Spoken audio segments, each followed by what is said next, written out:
Hi students. അപ്പോൾ Jose allotment process തുടങ്ങുന്നതിന് മുമ്പ് നമുക്ക് ഏതൊക്കെ കോളേജിലാണ് നിങ്ങൾക്ക് സീറ്റ് കിട്ടാൻ സാധ്യത എന്ന് അറിയുന്നതിൻ്റെ ഭാഗമായിട്ടാണ് ലാസ്റ്റ് റാങ്ക് ഡീറ്റെയിൽസുമായി ബന്ധപ്പെട്ടിട്ടുള്ള വീഡിയോസ് ഞാൻ ചെയ്യുന്നത്. അപ്പോൾ ഓരോ കോളേജസിനും കഴിഞ്ഞ വർഷത്തെയും മുന്നത്തെ വർഷങ്ങളിലൊക്കെ ലാസ്റ്റ് റാങ്ക് എങ്ങനെയാണ് ഫ്ലക്ച്വേറ്റ് ചെയ്യുന്നത് എന്നതിനെ പറ്റി ഒരു ഐഡിയ കിട്ടാൻ വേണ്ടിയിട്ടാണ് ഞാൻ ഈ വീഡിയോ ചെയ്യുന്നത്. അപ്പോൾ കഴിഞ്ഞ വർഷം ഇന്ന റാങ്ക് വരെ കിട്ടിയെന്ന് വെച്ചിട്ട് ഇത്തവണ ആ റാങ്ക് വരെ കിട്ടും എന്ന് റൂളൊന്നുമില്ല. പക്ഷേ നമുക്കൊരു ബേസിക് ഐഡിയ കിട്ടും ഏതൊക്കെ ഒരു റാങ്ക് വരെയുള്ളവർക്കാണ് കഴിഞ്ഞ വർഷങ്ങളിലൊക്കെ കിട്ടിയിട്ടുള്ളത്, ഇന്ന കോളേജിൽ എത്ര റാങ്ക് വരെ കഴിഞ്ഞ വർഷം വന്നു, അതിന് മുന്നത്തെ വർഷം എങ്ങനെയാണ് വന്നിട്ടുള്ളത്. കാരണം ഓരോ വർഷവും കുട്ടികൾ അപ്ലൈ ചെയ്യുന്ന രീതി, കേരളത്തിൽ നിന്നുള്ള കുട്ടികളുടെ റാങ്ക്, കേരളത്തിന് പുറത്തു നിന്നുള്ള കുട്ടികളുടെ റാങ്ക്, ഇതൊക്കെ തമ്മിൽ ഐഡിയലി ഒരേപോലെ ആവണമെന്നില്ല. അതുകൊണ്ടാണ് ഓരോ വർഷവും ചെറിയ ചെറിയ വ്യത്യാസങ്ങൾ വരുന്നത്. അപ്പോൾ നമുക്ക് ആദ്യം NIT കാലിക്കറ്റിൻ്റെ ലാസ്റ്റ് റാങ്ക് ഡീറ്റെയിൽസിനെ പറ്റി തന്നെ ആദ്യം നോക്കാം. അപ്പോൾ NIT കാലിക്കറ്റിനെ സംബന്ധിച്ച് നമ്മൾ ഹോം സ്റ്റേറ്റ് ആണ് കേരളത്തിലെ സ്റ്റുഡൻസിനെ സംബന്ധിച്ചിട്ട്. അപ്പോൾ ഹോം സ്റ്റേറ്റിൻ്റെ ലാസ്റ്റ് റാങ്ക് ഡീറ്റെയിൽസ് ആണ് ഞാനിവിടെ കൊടുത്തിട്ടുള്ളത്. 2022 ജനറൽ കാറ്റഗറിയിൽ 342 വരെയാണ് പോയത്. 2023 ഇപ്പോൾ 163ലേക്ക് അത് താന്നു. അതുപോലെ തന്നെ OBC കാറ്റഗറിയിൽ 253 റാങ്ക് വരെയായിരുന്നു ഉണ്ടായിരുന്നത്. അത് 2023 അപ്പോൾ 97 ആയിട്ട് മാറി. അപ്പോൾ ഇത് അങ്ങോട്ടോ ഇങ്ങോട്ടോ വ്യത്യാസങ്ങൾ വരുന്നൊരു കാര്യമാണ്. ഇത് ജനറൽ റാങ്ക് ആണ് ഇതിൽ കൊടുത്തിട്ടുള്ളത്. അപ്പോൾ സീറ്റ്സ് വ്യത്യാസമൊന്നും വന്നിട്ടില്ല, പക്ഷെ റാങ്കിങ്ങിലാണ് ഈ വ്യത്യാസം വരുന്നത്. SPA ഡൽഹിയിൽ വരുമ്പോൾ കാറ്റഗറിയിൽ 2022 204 റാങ്ക് വരെ ആയിരുന്നത് 2023 ആയപ്പോൾ 138 ആയി.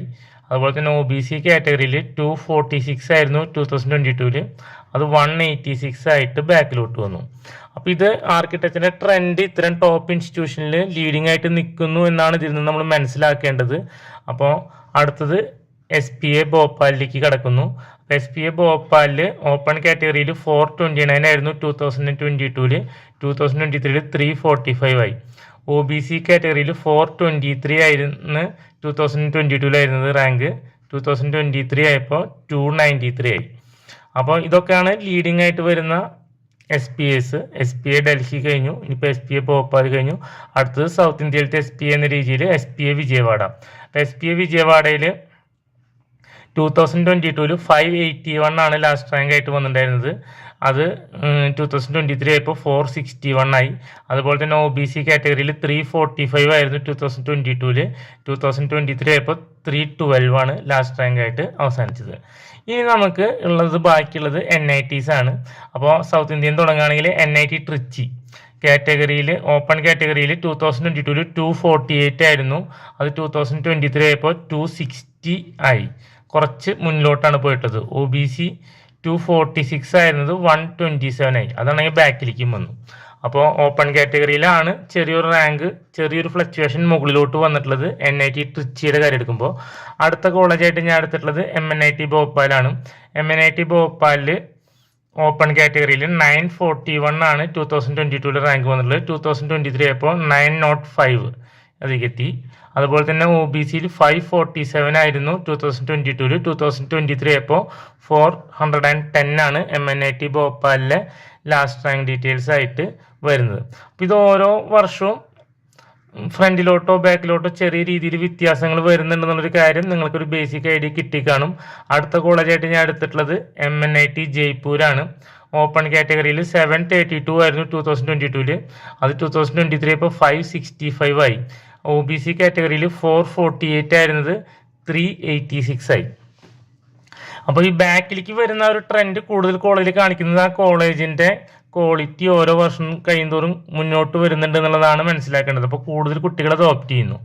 ഇനി NIT ഹമീർപൂർ എടുക്കുകയാണെങ്കിൽ ഓപ്പൺ കാറ്റഗറി റാങ്കിൽ 2022 985 ആയിരുന്നു, 2023 1041 വരെ കിട്ടി.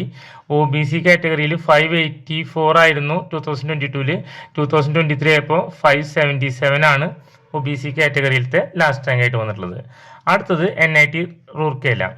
NIT റൂർക്കേല വരുമ്പോൾ ഓപ്പൺ കാറ്റഗറിയിൽ 622 ആയിരുന്നു, 2023 ആയപ്പോൾ 490ലേക്ക് താഴോട്ട് വന്നു. അതുപോലെ തന്നെ 325 ആയിരുന്ന OBC റാങ്ക് 313 എന്നുള്ള രീതിയിൽ താഴോട്ട് വന്നു. അപ്പോൾ ഈ ഒരു ലാസ്റ്റ് റാങ്ക് ഡീറ്റെയിൽസിൻ്റെ വീഡിയോ നിങ്ങൾ കാണുമ്പോൾ നിങ്ങൾക്ക് ബേസിക് ആയിട്ട് ഒരു ഐഡിയ കിട്ടുക എന്നുള്ളതാണ്. കൂടുതൽ എന്തെങ്കിലും ഡൗട്ട്സ് ഉണ്ടെങ്കിൽ കമൻറ്റ് ബോക്സിൽ കമൻറ്റ് ചെയ്യാം. Next NIT Patna. NIT പട്നയിൽ 2022 1134 ആയിരുന്നു ജനറൽ കാറ്റഗറി റാങ്ക്. അത് 1065 ആയി 2023. അതുപോലെ തന്നെ OBCയിൽ 616 ആണ് 2022 വന്നെങ്കിൽ 2023 ഇപ്പോൾ 547 ആയി. ഇത് ജോസ 6 അലോട്ട്മെന്റ്സിന്റെ ഒരു ബേസിലുള്ളതാണ് ഞാൻ ഈ വീഡിയോ ചെയ്യുന്നത്. ജോസ അലോട്ട്മെന്റ് കഴിഞ്ഞു കഴിഞ്ഞാൽ ലോ റാങ്ക് കിട്ടിയ കുട്ടികൾക്ക് വീണ്ടും ഒരു അവസരവുമായിട്ട് വരുന്നുണ്ട്. അതിനെപ്പറ്റി ഞാൻ നെക്സ്റ്റ് വീഡിയോസിൽ അപ്ഡേറ്റ് ചെയ്യുന്നതായിരിക്കും. VNIT നാഗ്പൂർ എടുക്കുകയാണെങ്കിൽ ഓപ്പൺ കാറ്റഗറിയിൽ 885 ആയിരുന്നു, 2023 691 ആണ് വന്നത്. OBC കാറ്റഗറിയിൽ 2023 360 ആണ്. അപ്പോൾ നമുക്ക് ഡാറ്റാസ് കറക്റ്റ് വെരിഫൈ ചെയ്യാത്ത ഡാറ്റാസ് ആയതുകൊണ്ടായിരിക്കും 2022 ഡാറ്റ ഞാൻ അപ്ഡേറ്റ് ചെയ്യാത്തത് ഈ സ്ലൈഡിൽ. അപ്പോൾ എന്നാലും ഒരു ബേസിക് ഐഡിയ എല്ലാ കോളേജിനെ പറ്റി കിട്ടുന്ന രീതിയിലുള്ള ഡാറ്റാസ് എല്ലാം തന്നെ ഞാൻ ഈ സ്ലൈഡ്സിൽ ഇൻക്ലൂഡ് ചെയ്തിട്ടുണ്ട്. ഇനി മിസോറാം യൂണിവേഴ്സിറ്റിയിലെ കാറ്റഗറിയിൽ 1772 ആണ് 2022 റാങ്ക്. 2023 ആയപ്പോൾ 1299 ആയി. അതുപോലെ തന്നെ OBCയിൽ അവിടെ ലാസ്റ്റ് റാങ്ക് ഡീറ്റെയിൽസ് നമുക്ക് അവൈലബിൾ ആയിട്ടില്ല. അതുകൊണ്ടാണ് ഞാനത് രണ്ടും നില്ലായിട്ട് ഇട്ടിട്ടുള്ളത്. അടുത്തതായിട്ട് വരുന്നത് ശ്രീ മാതാ വൈഷ്ണോദേവി യൂണിവേഴ്സിറ്റി ആണ്. അവിടെ ഓപ്പൺ കാറ്റഗറിയിൽ 1709 ആണ് 2022 ലാസ്റ്റ് റാങ്ക് ഡീറ്റെയിൽസ്. 2023 ആയപ്പോൾ 1245 ആയി. അതുപോലെ OBC കാറ്റഗറിയിൽ 622 വരെയാണ് മാതാ വൈഷ്ണോദേവി യൂണിവേഴ്സിറ്റിയിൽ 2023 ലാസ്റ്റ് റാങ്ക് വന്നിട്ട് അവസാനിച്ചിട്ടുള്ളത്. ഇനി നമുക്ക് ഒരു കോളേജും കൂടിയാണ് ബാക്കി ഉണ്ടാവുക. അപ്പോൾ ആ ഒരു കോളേജ് ബിറ്റ്സ് മെർസിയാണ്. അപ്പോൾ ബിറ്റ്സ് മെർസ എന്ന് പറയുന്ന കോളേജിൽ നമുക്ക് ഓപ്പൺ കാറ്റഗറിയിൽ 1183 ആയിരുന്നു 2022. 2023 ഇപ്പോൾ 1039 ആയി. അതുപോലെ തന്നെ OBC കാറ്റഗറി 534 വരെയാണ് അവിടെ ഫില്ലായിട്ടുള്ളത്. ഇത് ജോസ അലോട്ട്മെന്റ് പ്രോസസ്സുമായി ബന്ധപ്പെട്ട് ഒഫീഷ്യൽ വെബ്സൈറ്റിൽ നിന്നും മറ്റും കിട്ടിയിട്ടുള്ള ഡാറ്റാസ് കളക്ട് ചെയ്തുകൊണ്ടാണ് ഞാൻ ഈ ഒരു വീഡിയോ ചെയ്തിട്ടുള്ളത്. ഇതിൽ ജനറൽ കാറ്റഗറിയും OBC കാറ്റഗറിയും മാത്രമാണ് ഞാൻ ഇൻക്ലൂഡ് ചെയ്തിട്ടുള്ളത്. മറ്റ് SC ST കാറ്റഗറി, അതുപോലെ തന്നെ ഫീമെയിൽ കാറ്റഗറി റിസർവേഷൻ റാങ്ക് മുതലായ കാര്യങ്ങളെല്ലാം തന്നെ വരുന്ന ദിവസങ്ങളിൽ അതുമായി ബന്ധപ്പെട്ട് ഡൗട്ട്സ് ഉള്ള കുട്ടികൾക്ക് നമ്മൾ ക്ലിയർ ചെയ്ത് കൊടുക്കുന്നതായിരിക്കും. ഒഫീഷ്യൽ വെബ്സൈറ്റിൽ നിങ്ങൾക്കും ഇത് ലഭിക്കുന്നതാണ്. നിങ്ങൾക്കും ക്രോസ് ചെക്ക് ചെയ്യാവുന്നതാണ്. എങ്കിലും നിങ്ങൾക്ക് ക്രിസ്പായിട്ട് കിട്ടാൻ വേണ്ടിയിട്ട് ഞാനിത് വീഡിയോ ആയിട്ട് ചെയ്തിടുന്നതാണ്. ഇനി വരും ദിവസങ്ങളിൽ ലോ റാങ്ക് കിട്ടിയ കുട്ടികൾക്ക് JEE വഴി അലോട്ട്മെൻറ്റ് എങ്ങനെ ശ്രമിക്കാം മുതലായ വീഡിയോസ് ഞാൻ വരും ദിവസങ്ങളിൽ അപ്ഡേറ്റ് ചെയ്യുന്നതായിരിക്കും. Thank you.